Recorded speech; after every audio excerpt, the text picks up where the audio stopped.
नमस्कार प्रेक्षक हो. विधानसभेची रणधुमाळी सुरू आहे.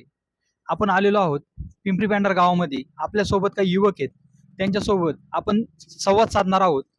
विधानसभा जुन्नरची कोण आमदार होणार, आपल्यासोबत काही युवक आहे, त्यांना काही आपण प्रश्न उत्तर त्यांच्यासोबत करणार आहोत. भाऊ नमस्कार. नमस्कार. आता आपली विधानसभेची रणधुमाळी सुरू आहे. 5 मुख्य उमेदवार रिंगणात आहेत. काय वाटतं तुम्हाला यावेळी जुन्नर तालुक्याचा आमदार कोण झालं पाहिजे? कसं आहे आता सगळं तरुणांच्या मध्ये मी आता आपले सगळे तरुणांच्या वतीने बोलतोय. 2014 पासून आपण हे विकास कामं पाहिल्यात. कोणच्या कारकिर्दीत 10 वर्ष झाली. 2024 आता 10 वर्ष झाली. 2014 ते 2024 10 वर्ष झालेली आहेत. 10 वर्षामध्ये पहिला 5 वर्ष पाहिजे आणि आताची 5 वर्ष पाहिजे. डिफरन्स लोकांना दिसून येईल कशा पद्धतीने. तर मला वाटतं आपला माणूस शरद सोनवणे हेच आमदार व्हावेत आणि त्यांना लोकांनी जास्त मतांनी निवडून द्यावं. शरददादा सोनवणे आमदार व्हावेत असं तुमचं मत आहे. गेल्या 5 वर्षामध्ये अतुल शेठ बेनके आमदार होते 2019 ते 2024. त्यांनी तुमच्या गावात कोणकोणती विकास कामं केली किंवा तालुक्यात तुम्ही फिरताय, तुम्हाला काय वाटतं त्यांनी विकास कामं कोणती कोणती केली आणि किती विकास झालाय तालुक्याचा? त्यांनी त्यांच्या परीने केली असतील, पण मला तर शक्यतो जास्त काही दिसले नाही. पण आहेत त्यांची पण विकास कामं चांगल्या पद्धतीने आहेत. पण जर तालुका आपल्याला टॉप लेवलला न्यायचा असेल पर्यटन दृष्ट्या एक नंबरला, कारण पर्यटन जर आलं तर आपलं अर्थकारण वाढणार आहे. आपल्या तालुक्यात भरपूर पर्यटन स्थळ आहेत. मी वेगवेगळ्या ठिकाणी फिरायला जातो, बरोबर. मला गडकिल्ले फिरायची हौस आहे.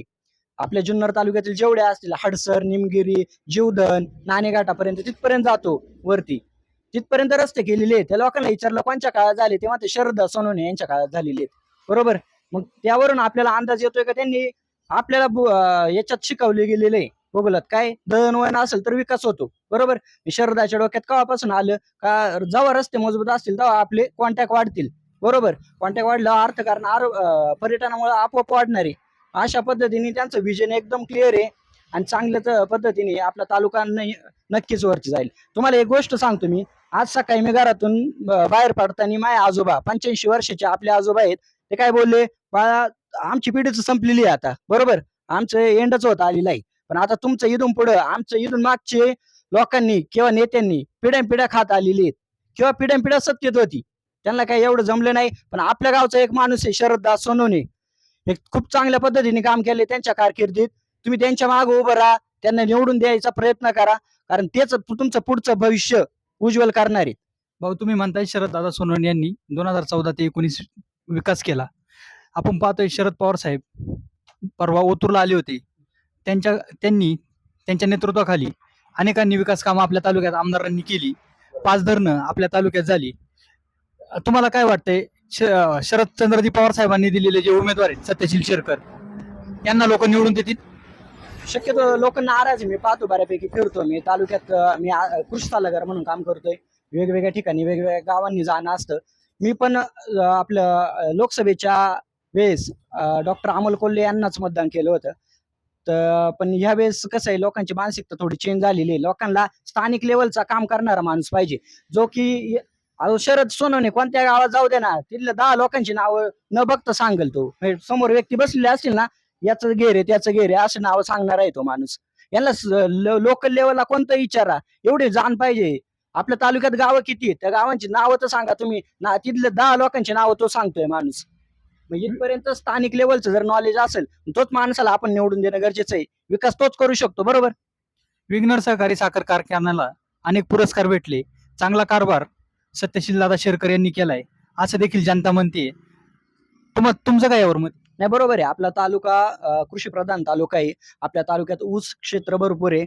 आपल्या तालुक्यात म्हणजे विघ्नर सहकारी कारखाना एक चांगल्या पद्धतीने महाराष्ट्रामध्ये टॉप लेवलचं काम करतोय.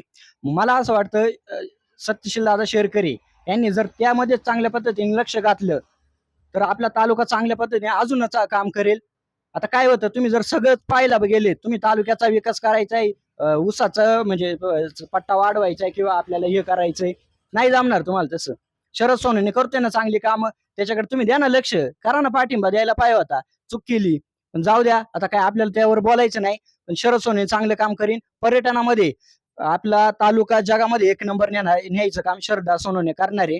भले ते आमदार होऊ नाही होऊ, पण ते छत्रपती शिवाजी महाराजांचं जगातील सगळ्यात मोठं स्मारक आहे ना, ते काम पूर्णच करणार. आणि खाली सुवर्ण मंदिर पण आहे बहुतेक, मी अजून काही पूर्ण पाहिलेलं नाही, पण एक नंबर टॉपचं काम करणार आहे ते. शरददादा सोनवणे गावागावामध्ये जात आहेत, हो. महिला भगिनी त्यांचं पाय धुत आहेत.